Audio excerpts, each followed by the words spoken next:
사도신경으로 신앙 고백하겠습니다. 나는 전능하신 아버지 하나님, 천지의 창조주를 믿습니다. 나는 그의 유일하신 아들, 우리 주 예수 그리스도를 믿습니다.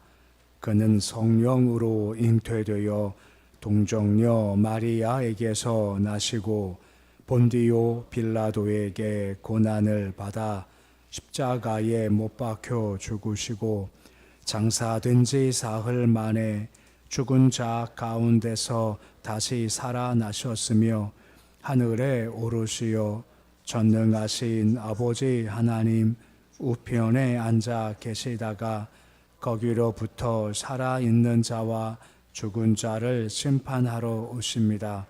나는 성령을 믿으며 거룩한 공교회와 성도의 교제와 죄를 용서받는 것과 몸의 부활과 영생을 믿습니다. 아멘. 찬송가 327장 찬양하겠습니다.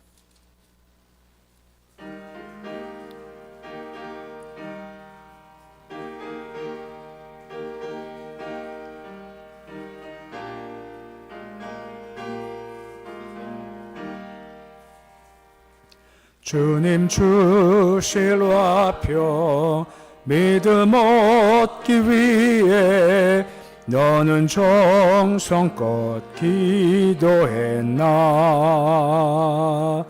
주의 제단 앞에 모두 바치기 전 복을 받을 줄 생각 마라. 주의 제단에 산제사 드린 후에 주 내 맘을 주장하니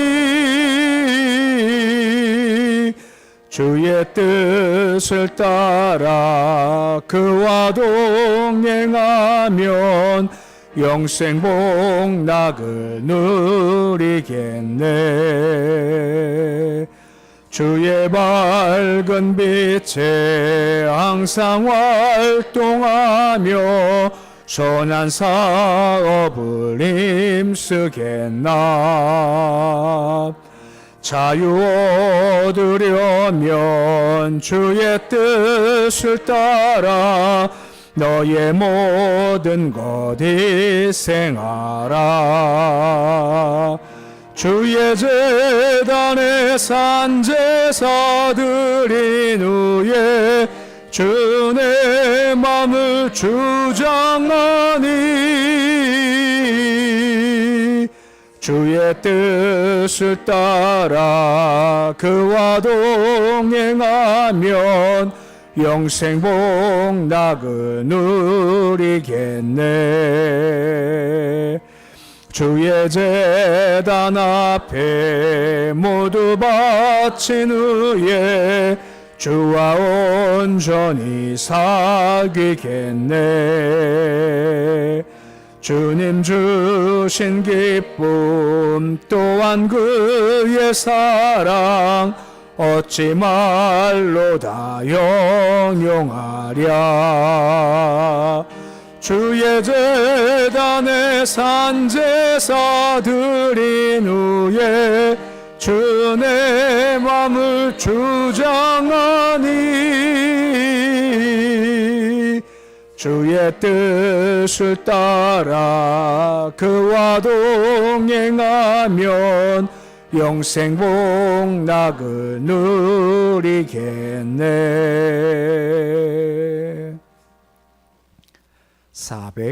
405장 찬양하겠습니다.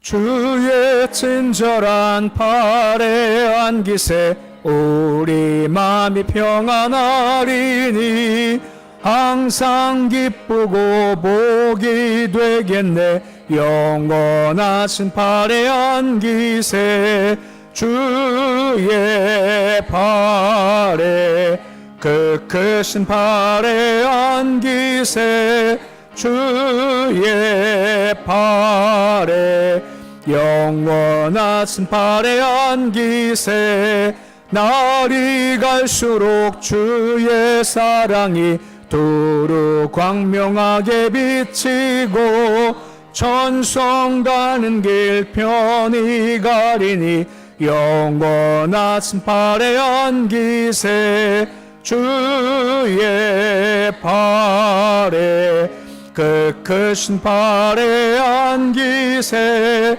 주의 팔에 영원하신 팔에 안기세 주의 보좌로 나갈 때에 기뻐 찬미 소리 외치고 겁과 두려움 없어지리니 영원하신 팔에 안기세 주의 팔에 그 크신 팔에 안기세 주의 팔에 영원하신 팔에 안기세. 오늘 말씀은 에스겔서 8장 5절에서 11절까지의 말씀입니다. 에스겔서 8장 5절에서 11절까지의 말씀입니다. 에스겔서 8장 5절에서 11절까지의 말씀, 우리 함께 말씀 봉독 5절로 11절까지의 말씀 함께 봉독하겠습니다. 그가 내게 이르시되 인자야 이제 너는 눈을 들어 북쪽을 바라보라 하시기로 내가 눈을 들어 북쪽을 바라보니 제단문 어귀 북쪽에 그 질태 우상이 있더라. 그가 또 내게 이르시되 인자야 이스라엘 족속이 행하는 일을 보느냐 그들이 여기에서 크게 가증한 일을 행하여 따로 내 성소를 멀리 떠나게 하느니라. 너는 다시 다른 큰 가증한 일을 보리라 하시더라. 그 나를 이끌고 뜰 문에 이르시기로 내가 본즉 담에 구멍이 있더라. 그가 내게 이르시되 인자야 너는 이 담을 헐라 하시기로 내가 그 담을 허니 한 문이 있더라. 또 내게 이르시되 들어가서 그들이 거기에서 행하는 가증하고 악한 일을 보라 하시기로 내가 들어가 보니 각양 곤충과 가증한 짐승과 이스라엘 족속의 모든 우상을 그 사방 벽에 그렸고 이스라엘 족속의 장로 중 70명이 그 앞에 섰으며 사반의 아들 아하샤나도 그 가운데 섰고 각기 손에 향로를 들었는데 향연이 구름같이 오르더라. 아멘. 우리가 어제 본 말씀은 하나님의 영에 의해서 이끌림 받아서 예루살렘 성전까지 인도받은 에스겔이 이제 환상 중 예루살렘 성전에서 있었던 각종 가증한 우상들에 대한 모습과 이걸 섬기는 그런 가증한 모습들을 쭉 환상 가운데 이제 보게 됩니다. 먼저 5절 말씀 보시면 다음과 같이 말씀이 시작이 되고 있습니다. 주께서 이제 북쪽을 바라보라라고 말씀을 하시죠. 어제 북쪽을 말씀했지만 이것은 이중적 의미가 있습니다. 북쪽은 하나님 영광이 있는 곳이 북쪽이고 동시에 침략해올 때 강대국이 북쪽에서부터 밀고 내려온다라고 말씀을 드렸습니다. 그러기에 주를 잘 섬겨 그곳에 영광이 가득하면 북쪽의 적이 못 내려오죠. 영광이 막아주시기 때문에 이게 원래 의미 있는 겁니다. 하지만 만약 죄를 지어서 영광이 떠나가면 그것이 뻥 뚫리게 되어서 북쪽에서부터 침략이 임할 수밖에 없다 하는 말씀을 지금 보이고 있다라고 하는 겁니다. 근데 지금 말씀하는 것은 영광이 떠나니까 그렇게 침략을 당할 수밖에 없다라고 말씀을 해주고 있는 겁니다. 그리고 제단 문이 있다라고 하는 거죠. 이 제단 문은 이제 성전 이제 안뜰로 들어가는 이제 문입니다. 거기에 질태 우상이 있더라라고 말씀을 했죠. 그러니까 질태 우상이라는 것은 어떤 하나의 형상이라기보다는 이런 의미가 있죠. 하나님은 질투하시는 하나님이다 하는 말과 같이 우리가 다른 걸 섬길 때 질투하신다 하는 것을 지금 보인다라고 하는 겁니다. 좀 더 보겠지만 하나님 영광이 있으신데 영광을 자꾸만 우상으로 바꿔버리는 것이 그들의 모습이다라고 하는 거죠. 로마서 1장 보면 죄가 이거다 하고 죄 목록을 쭉 말씀을 해 나가시는데 그 죄 목록 중 이런 말씀이 있습니다. 로마서 1장 21절 말씀 보시면 이런 죄가 있다라고 하죠. 로마서 1장 21절 말씀인데 우리 말씀 같이 함께 읽어 보시겠습니다. 하나님을 알되 하나님을 영어롭게도 아니하고 감사하지도 아니하고 우리 생각이 허망하여지며 미련한 마음이 어두워졌나니 라고 말씀을 해주고 있습니다. 무슨 말인가 하면 사람 마음이 이게 교만해지죠. 그러니까 이스라엘도 뭔가 잘 될 때 교만해졌거든요. 교만하니 하나님을 인정하지 않고 잊어버리는 겁니다. 저 말씀 나오지 않습니까? 하나님을 영어롭게도 하지 않고 감사하지도 않는다라고 하는 겁니다. 왜 그렇습니까? 내가 교만해지고 내가 높아지니 하나님을 굳이 영어롭게도 않고 그리고 감사할 것도 없지 내가 했다 착각하니까 그 마음이 그 마음 가운데 일더라는 겁니다. 이게 죄의 시작점이다라고 하는 것이죠. 그럼 그 죄가 생기면 나타나는 결과가 무엇입니까? 로마서 1장 23절에 다음과 같은 죄가 이어지고 있는데 오늘 우리가 본 에스겔 말씀과 비슷한 말씀이 이어지고 있는 겁니다. 우리 말씀 같이 함께 읽어 보시겠습니다.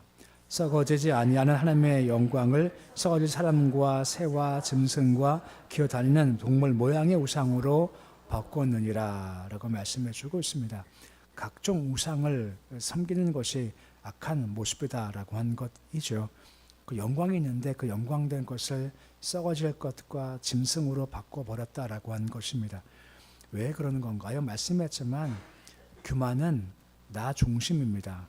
교만이 깨지면 주를 높이고 영어롭게 감사하지만 교만해지면 내가 중심이고 내가 중심된 마음은 자꾸만 우상을 쫓아가기 시작을 해요. 왜냐하면 내가 중심되면 욕심으로 행한다는 겁니다. 내가 중심되면 은혜로 살지 않고 자꾸만 내 욕심을 추구하다 보니까 욕심을 얻기 위해서 딴 신을 자꾸만 숭배하기 시작을 한다라고 하는 겁니다. 욕심을 추구하니 이신 필요하고 내가 신을 막 만들어낸다라고 하는 것이고 잘못될 수밖에 없다라고 하는 거죠. 그 문제가 뭐죠? 영광이 사라지면 무엇이 내려온다고요? 북쪽에서 침략이 내려오더라라고 하는 겁니다. 이 악순환의 모습을 지금 짧은 말씀에서 볼 수 있게 되는 겁니다. 그런데 6절 말씀 보시면 다음과 같은 말씀이 이어지고 있습니다. 크게 가증한 일을 행하여라고 말입니다. 가증한 일이라는 것은 주를 떠나서 우상을 숭배하는 행위를 뜻한다라고 한 것입니다. 남유다 백성들이 주만 섬겨야 할 텐데 성전 안에서 계속해서 우상을 숭배하는 일을 서슴지 않는 가증한 일을 행했다라고 말씀을 해주고 있는 겁니다.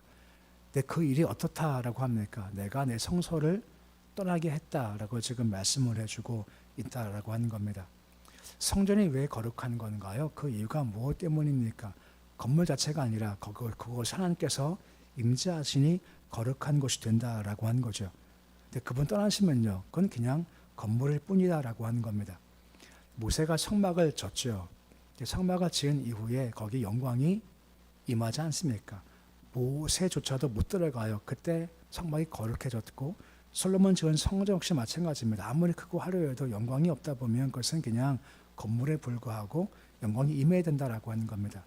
뭐라 말씀하십니까? 내가 떠날 수밖에 없다라고 하는 거죠. 그 이유가 무엇입니까? 계속 말씀했지만 주께 영광 돌리지도 않고 감사하지도 않고 자꾸만 딴 길 걸어가다 보니까 주께서 떠나시겠다라고 하는 겁니다. 우리 역시 마찬가지죠. 우리 안에 하나님의 성전이 있다라고 하지 않습니까? 거기에 주께서 임하셔야 우리가 거룩한 삶을 살 텐데 우리 역시 마찬가지 자꾸만 죄를 범하면 영광이 떠날 수밖에 없다라고 하는 거죠. 계속 강조가 무엇입니까? 거룩해야 된다, 정결해야 된다 하는 것을 계속 강조해주고 있는 겁니다. 왜요? 그래야 그 삶과 그 교회가 그 민족이 안정될 수 있죠. 창세기 1장에 보면 천지를 창조하시기 전에 그 당시의 모습이 뭐라 했습니까? 땅이 혼돈하고 공허하고 흑암이 깊음 위에 있다라고 했지 않습니까? 무슨 말입니까? 영이 임하기 전에는 혼돈, 공허, 흑암이 임할 수밖에 없다는 겁니다. 다시 말하면 영이 떠나면, 교회의 영이 떠나면 그 교회는 혼돈, 공허, 흑암이 있을 수밖에 없다는 겁니다. 우리도 마찬가지입니다. 우리 마음 가운데서 거룩한 분이 떠나시면 우리 심령과 우리 삶도 혼돈, 공허, 흑암이 임할 수밖에 없다는 거죠. 반대로 영이 임하면 그때부터 혼돈과 흑암과 공허는 떠나버리고 질서가 세워지게 된다라고 말씀을 해주고 있는 겁니다. 그러기 거룩한 삶이 그만큼 참 중요하다라고 하는 겁니다. 근데 6절 말씀 보시면 그게 끝이 아니라 더 큰 가증한 일을 볼 거다라고 말씀을 해주고 있습니다. 그러면 더 큰 가증한 일은 무엇일까요? 7절 말씀 보시면 뜰문에 이르시기로라고 말씀을 해주고 있습니다. 이 뜰문은 이제 성전 밖에서 이제 안에 들어가는 문인 거죠. 거기에 무엇이 있다라고 했습니까? 담에 구멍이 있다라고 하는 겁니다. 곧 뚫어진 구멍이 있고 그 뚫어진 구멍으로 그 안을 보면 우상 숭배 행위를 볼 수가 있다라고 말씀해 주고 있는 겁니다. 이것은 현상적인 것이고 상징적 보면 이렇다라고 할 수가 있죠. 곧 남유다 백성들이 성전 뜰에서 안 보이는 담 안에서 우상 숭배 행위를 지금 하고 있는 겁니다. 담 아니다라고 하는 것은 뭔가 이렇게 은밀하게 행하고 싶은 마음을 가지고 있는 거죠. 근데 거기에 무엇이 있다고요? 구멍이 있다는 겁니다. 이걸 누가 보신다는 겁니까? 하나님께서 다 보신다라고 하는 거죠. 그들은 뭔가 감추고 싶고 숨기고 싶어서 행하는 거지만 하지만 숨길 것은 아무것도 없고 주께서 다 감찰하고 있으시다라고 말씀을 해주고 있고 다 드러날 수밖에 없다라고 말씀을 해주고 있는 겁니다. 그러기에 우리 역시 마찬가지죠. 내가 홀로 있고 아무도 못 봐 하는 상태에서 죄를 지을 수 있지만 그럴 수가 없다라고 하는 겁니다. 아무도 못 보지만 주께서는 보신다는 것과 동시에 우리 마음은 아무도 못 보지 않습니까? 나밖에 못 보겠지 하지만 내가 내 마음 가운데 짓는 죄 같은 것도 주께서 다 감찰하시고 다 보신다라고 하는 것입니다. 그러니까 우리는 그렇게 죄인일 수밖에 없다는 거고 그만큼 우리가 은혜가 필요하고 경계하고 조심을 해야 한다라고 말씀을 해주고 있습니다. 아무리 감춰 놓아도 다 보일 수밖에 없다는 거죠. 8절 말씀 보시면 그 담을 헐라라고 말씀을 해주고 있습니다. 그 담은 지금 방금 보았던 구멍 뚫어진 담을 헐라라고 말씀을 해주고 있다라고 하는 거죠. 담을 헐어서 그들의 죄악을 밝게 보여줘라, 드러나게 해야 한다. 은폐된 것들을 허물라라고 말씀해주고 있습니다. 허무니까 거기 또 뭐가 있다고 합니까? 한 문이 있다라고 하는 거죠. 그러니까 우상숭배를 철저하게 뭔가 숨기고 싶다는 겁니다. 지금 이 장소가 어떤 장소죠? 하나님의 성전인 겁니다. 성전 안에서 은밀하게 우상숭배가 행해지고 있다. 그만큼 철저하다, 철저하게 행해지고 있다는 사실을 계속해서 밝혀지고 있다라고 하는 거죠. 이건 우리 마음의 문제일 수 있다라고 하는 겁니다. 우리가 뭐 대놓고 교회에서 우상숭배 하겠습니까? 우리 마음이라는 거죠. 우리 마음을 정말 주를 섬깁니다라고 하지만 실제 구멍 뚫고 보면 이게 무너지면 우리 마음과 온갖 죄가 가득하고 내가 진짜 주를 섬기는 사람인지 아니 내가 딴 거를 섬기는 사람인지 보일 수가 있다라고 한다라고 하는 것입니다. 이거 말씀 보면서 느끼는 것이 뭐냐면 지혜가 뭐냐? 지혜는 이걸 숨기고 싶어 하는 거 안 하는 게 지혜라고 하는 겁니다. 지금 뭔가 감추고 싶거든요. 뭔가 남이 알면 안 돼. 이거 좀 부끄러운 거야 하는 것들을 하여튼 담을 세워놓고 어떻게든 간에 하려고 하는 건데 이게 참 창피하지 않습니까? 그러기에 가장 중요한 것은 숨기고 싶다. 그것은 안 하는 게 제일 좋다. 한편 마음을 가져보는 겁니다. 아무튼 계속해서 숨겨서 죄를 행하는 모습을 보고 있죠. 9절 말씀 보시면 계속 이어지는 겁니다. 들어가서 보라라고 하는 겁니다. 뭘 봅니까? 가증하고 악한 일을 들어가서 잘 봐라라고 말씀을 해주고 있죠. 그러니까 주님 에스겔한테 지금 명령해서 실제 죄악의 실상을 지금 봐라라고 하고 있는 겁니다. 지금 왜 이런 말씀을 하시는가 하면 1차 포로와 2차 포로 때 끌려갔고 아직까지는 안 망한 상태입니다. 이제 3차 전쟁 때 싹 망하게 되는 거죠. 이제 그런 상태 가운데 끌려간 백성들과 예선 사람들이 한편 억울한 겁니다. 아니 하나님 우리가 선민인데 우리가 왜 망합니까? 성전인데 왜 우리가 망합니까? 하박국조차 아니 우리보다 악한 바벨론에 와서 우리를 왜 무너뜨립니까? 하박국 같은 경우도 그렇게 막 한탄하거든요. 근데 잘 몰라요. 자기를 모르지 않습니까? 에스겔한테 네가 가서 좀 봐라. 얼마나 죄가 많냐. 얼마나 우상숭배가 많냐. 얼마나 가증하냐. 좀 보라는 겁니다. 보고 첫째 내 마음을 좀 알아라고 하는 겁니다. 이럴 수밖에 없는 내 마음을 좀 알아주고 또한 그것을 얘기해서 그 죄를 좀 보이게 해라라고 지금 말씀해주고 있다라고 하는 겁니다. 이걸 말씀하시기 위해서 에스겔한테 이것을 지금 보이시고 있다라고 하는 겁니다. 그러니까 우리가 말씀을 통해 주의 마음도 알 수 있고 한편 꼭꼭 숨겨진 죄를 바라보면서 얘가 이럴 수밖에 없다는 것을 네가 지금 알아야 한다라고 말씀해 주고 있다는 겁니다. 계속 죄가 언급돼요. 10절 말씀 보시면 어떤 것들을 지금 설명해 주고 있습니까? 10절인데 말씀 같이 읽어 보시겠습니다. 내가 들어가 보니 각양 곤충과 가증한 짐승과 이스라엘 족속의 모든 우상을 그 사방벽에 그렸고 라고 나오죠. 각양 곤충, 가증한 짐승이다라고 나오죠. 주가 지으신 피조물들이지 않습니까? 뭐 곤충들 또 짐승들을 숭배한다라고 하는 거죠. 사실 뭐 우상을 만들고 하는 것도 마찬가지겠지만 곤충을 섬긴다는 것, 짐승을 섬긴다는 것은 가장 저급한 우상 숭배 중 한 가지라고 하는 거죠. 애굽에서부터 뭐 섬겼던 것이 이게 잘 모르겠어요. 신성 투구 풍뎅이가 있답니다. 풍뎅이랍니다. 이것도 신이래요. 이런 것을 다 그려놓고 신처럼 섬겼고, 뭐 가증한 짐승은 뭐 금송아지 같은 뭐 송아지 따위를 그려놓고 섬겼다라고 하는 거죠. 그러니까 이스라엘 백성들은 그야말로 이 신을 다 함께 모아놓고 성전에다가 막 그림을 그리고 그걸 섬겼다라고 말씀을 해주고 있죠. 근데 왜 그랬을까요? 그 이유가 무엇 때문일까요? 아까 처음 드린 말씀입니다. 처음 드린 말씀이 뭐냐면 하나님을 섬기면 좋은데 교만해지니 하나님을 섬기지 않고 대신 내 욕심을 채우고 싶은 겁니다. 근데 문제가 뭐지? 욕심은 충족됩니까? 충족이 안 됩니까? 충족이 안 돼요. 충족이 안 되면 뭐가 필요한 거죠? 또 딴 게 필요한 겁니다. 또 딴 게 필요한 겁니다. 내가 금송아지 가지고 내가 금을 얻어서요. 물질 추구했죠. 근데 물질만으로는 내 마음이 만족이 안 돼요. 딴 게 필요해요. 그럼 정욕이 필요해요. 그 정욕을 위해서 그 신을 만들어냅니다. 정욕을 따라가요. 근데 또 건강이 필요해요. 그럼 건강신을 만들어야죠. 건강신 만들어서 또 추구해 가는 겁니다. 다음엔 또 필요해요. 그러면 또 신 만들고 그러다 보면 이 신들이 한없이 늘 수밖에 없다라고 하는 겁니다. 그러니까 욕심을 살지 마라라고 말씀하고 있고 은혜로 살아가야 한다라고 말씀을 해주고 있는 겁니다. 우리 마음이 항상 그렇습니다. 항상 조심해요. 하나님이 내 마음에 꽉 채워주시면 이거로 내가 충만한 겁니다. 근데 문제가 뭐지? 그것이 좀 비기 시작해요. 뭐가 비면 그걸 내가 채우고 싶으면 약간 자꾸만 딴 곳 손대는 겁니다. 물질에 손을 대든 도박에 손을 대든 술에 손을 대든 뭔가 손을 대어서 내가 먼저 만족감 얻고 싶어 하다 보면 어쩔 수 없이 딴 거를 갈 수밖에 없다는 거죠. 내 마음에 가장 중요한 건 하나님의 영광이 충만해지는 겁니다. 이게 가장 복된 삶이지 이게 비면 어쩔 수가 없다라고 하는 겁니다. 파스칼이 그런 말을 했죠. 우리 안에는 깨어진 부분이 있답니다. 선악과를 따먹었을 때 뭐가 깨졌죠? 하나님의 형상이 깨지고 마는 겁니다. 하나님 형상은 영적인 부분이죠. 영적 부분에 깨어진 것을 세상적인 것을 가지고 물질로 채울 수가 없다는 거 아무리 해봤자 이게 되지가 않아요. 이 부분은 영적이기에 영으로만 채울 수가 있고 영은 주님과의 관계에서만 채울 수 있다라고 하는 겁니다. 우리 알지 않습니까? 희열이란 말이 있지 않습니까? 희열이 언제 느껴지는 건가요? 우리 심령이 충만할 때가 언제인가요?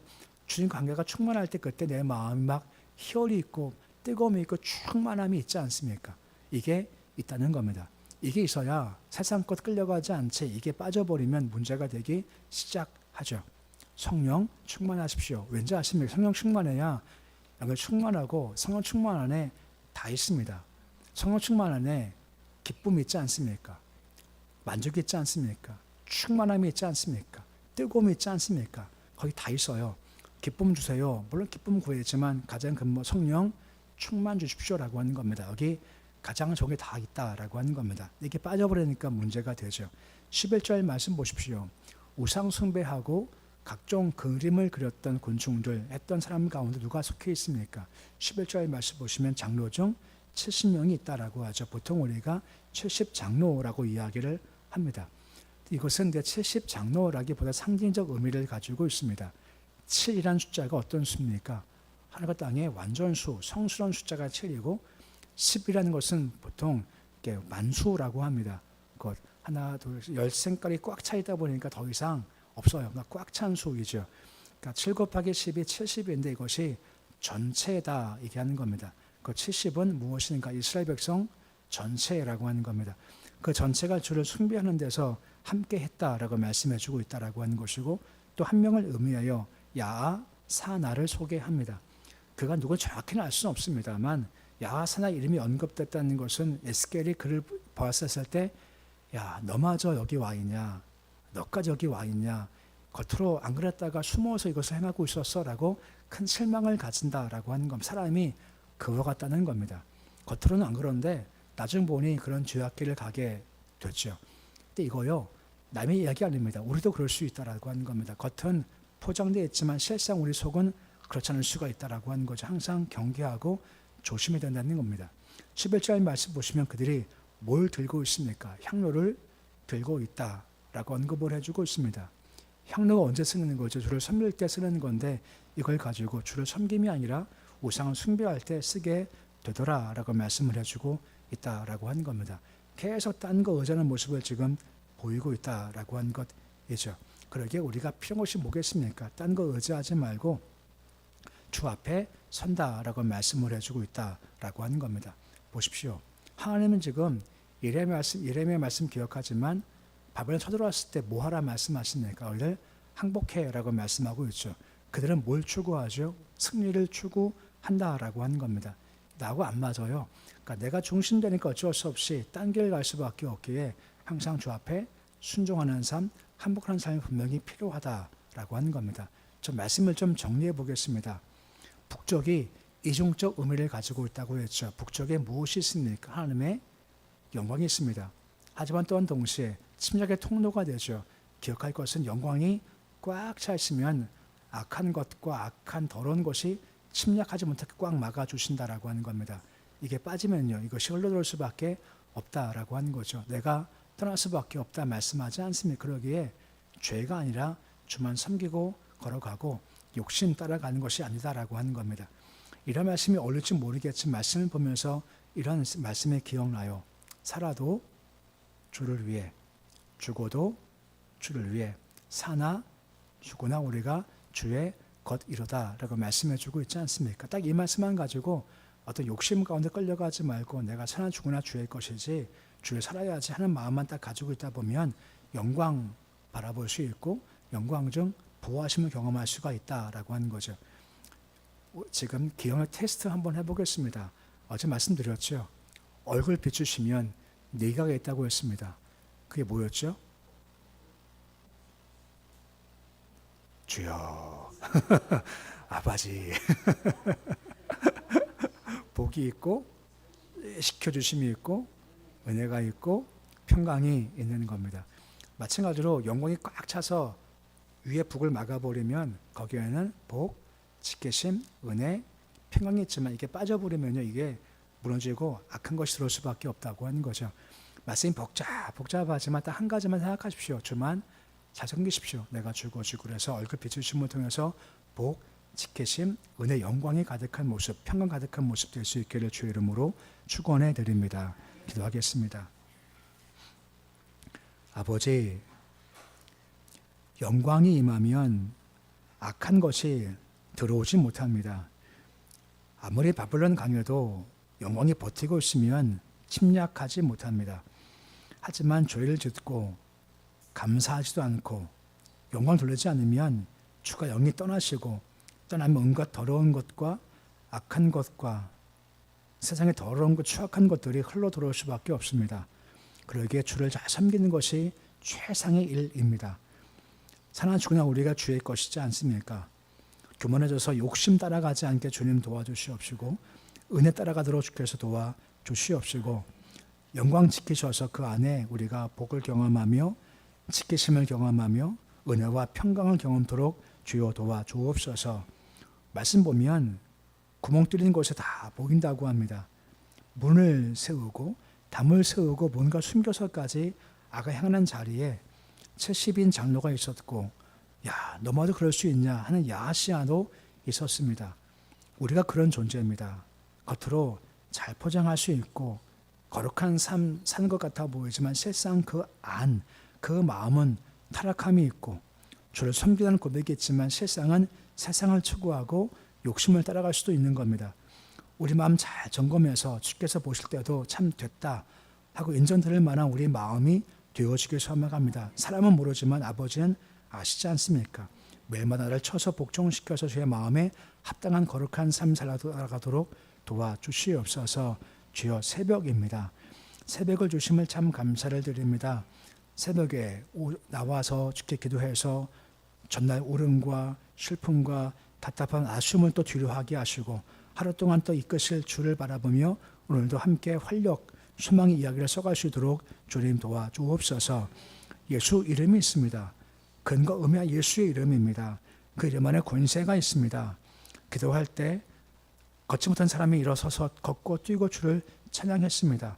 육적으로, 영적으로, 가정적으로, 교회로 우리 민족이 지금 뭔가 안진병처럼 낮아져 있지만 주께 나와 기도해서 뛰고 춤추며 찬양할 수 있도록 회복시켜 주시옵시고 그 기쁨 중 얻도록 인도해 주시옵소서.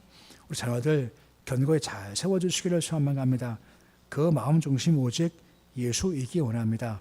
그 마음 중심 악한 곳에 세상적인 것에 빼앗기지 않게 해주시옵시고 철저히 자기를 잘 지키게 하시고 주만 바라봄을 통해서 그 삶이 주의 은혜 가운데 형통하게 하시고 이끄시고 이끌림 받는 그런 귀한 삶 살도록 도와주시옵소서. 오늘 주님 하루가 시작되었습니다. 하루씩 온전히 맡겨드립니다. 오늘도 힘있게 주와 함께 걷는 날이 되어지길 소망합니다.